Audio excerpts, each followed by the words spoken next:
নমস্কার বন্ধুরা, মুন্নার রান্নাঘরে আপনাদের সকলকে স্বাগত জানাই।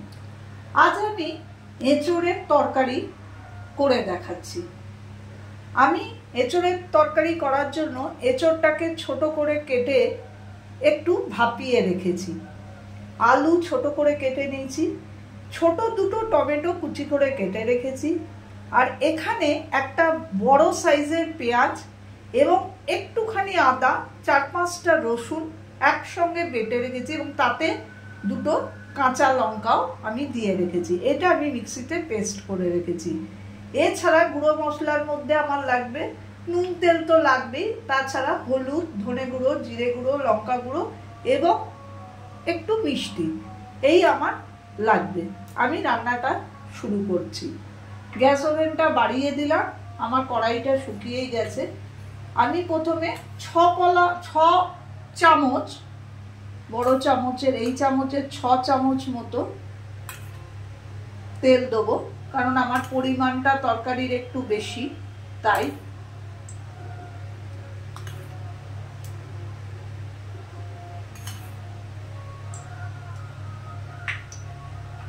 এবারে আমি ফোড়নে যেটা দেবো সেটা হচ্ছে একটু গোটা জিরে। ফোড়নটা হয়ে গেলে আমি একটু হলুদ দিয়ে আলু, যে কুচো করে ছোট করে কাটা আলুগুলো প্রথমে তেলে দিয়ে দেবো।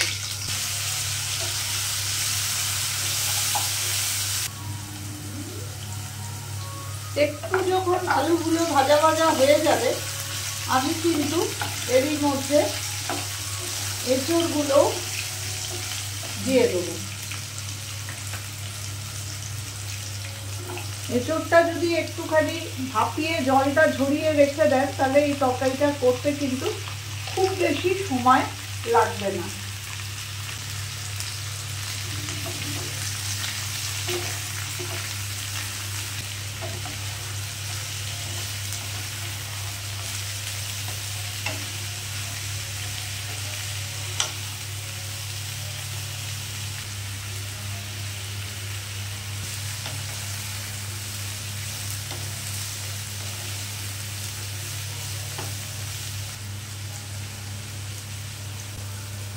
দেখুন বন্ধুরা, মিনিট 10 ধরে আমি কিন্তু এই বাড়িয়ে বাড়িয়ে এইভাবে আলুটা আর এঁচোড়টা কিন্তু ভালো করে কষে নিলাম।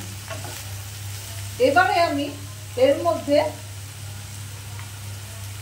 কেটে রাখা টমেটোর টুকরোগুলো দিয়ে দেবো,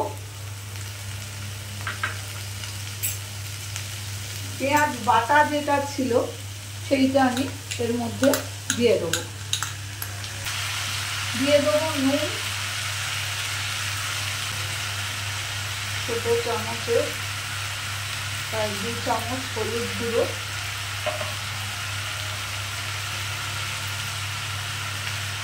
1 চামচ আর একটুখানি দিচ্ছি লঙ্কা গুঁড়ো,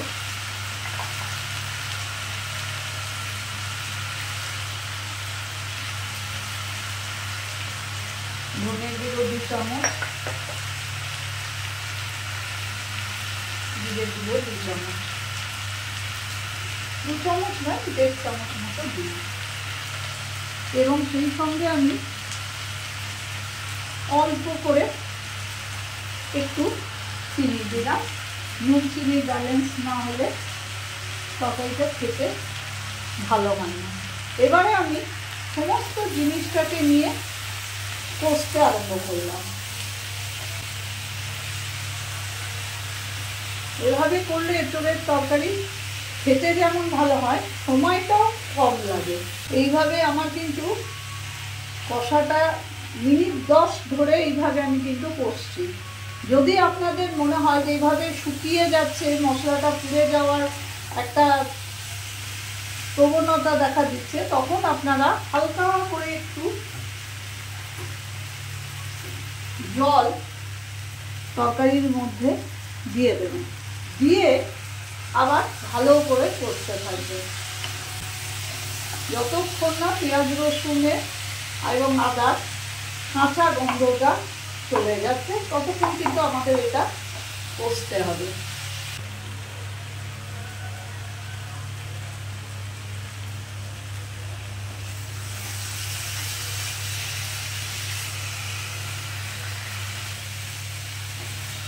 টমেটোগুলো একটু গেলে গেলে দেবেন। আর এই সময় কিন্তু আঁচটা বাড়িয়ে রেখেই করবেন, তাহলে কোনো অসুবিধা নেই।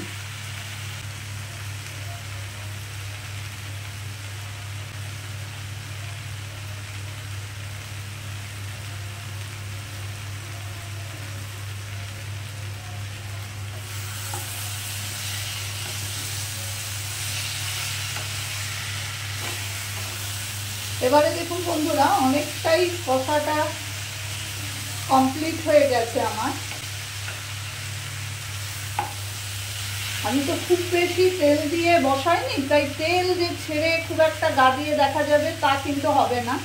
তেল খাওয়া তো খুব একটা ভালো নয়, তাই আমি অল্প তেলে রান্নাটা করে দেখাচ্ছি। এবারে আমার কষা পুরো কমপ্লিট। খুব সুন্দর গন্ধ বেরোবে এই সময়, তখন বুঝতে পারবেন যে কষানোটা হয়ে গেছে। এবারে যেটা করব, আমি এর মধ্যে জল দিয়ে দেবো।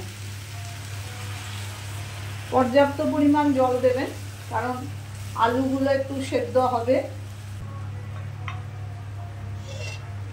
ঢাকা দিয়ে দিলাম। ঠিক মিনিট 15 আমি এইভাবে রাখার পর এবার দেখব যে কতদূর কি হলো। আমি ওভেনটা এবার বাড়িয়ে দিলাম।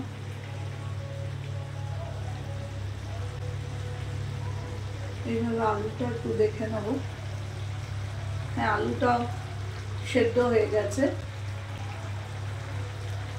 এঁচোড় তো ভাপানোই ছিল, সেই হিসেবে এঁচোড়টাও তো সেদ্ধই হয়ে যাবে। এবারে আমি যেটা দেব সেটা হচ্ছে ছোট চামচের 1 চামচ ঘি আমি দিয়ে দেবো এর মধ্যে।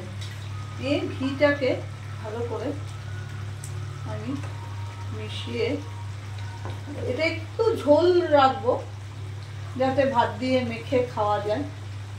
আর এটাও সেই রুটি পরোটার সঙ্গেও ভীষণ ভালো লাগে খেতে।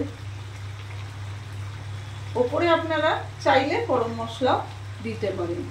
আমি গ্যাস ওভেনটা এই সময় বন্ধ করে দিলাম, আর একটুখানির জন্য বন্ধ করে রাখলাম, তারপর আমি পরিবেশন করব। 2 মিনিট পর আমি আবার ঢাকা খুললাম এবং আমি এই কাঁচের বোলের মধ্যে এটাকে সার্ভ করে দেবো।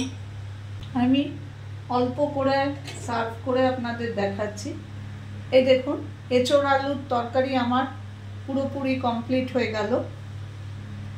রেসিপিটা যদি ভালো লেগে থাকে তো প্লিজ একটা লাইক, শেয়ার এবং কমেন্ট করে যাবেন, এবং আমার চ্যানেলটিকে সাবস্ক্রাইব করে দেবেন। আবার আমি হাজিরা দেবো অন্য কোনো দিন অন্য কোনো রেসিপি নিয়ে।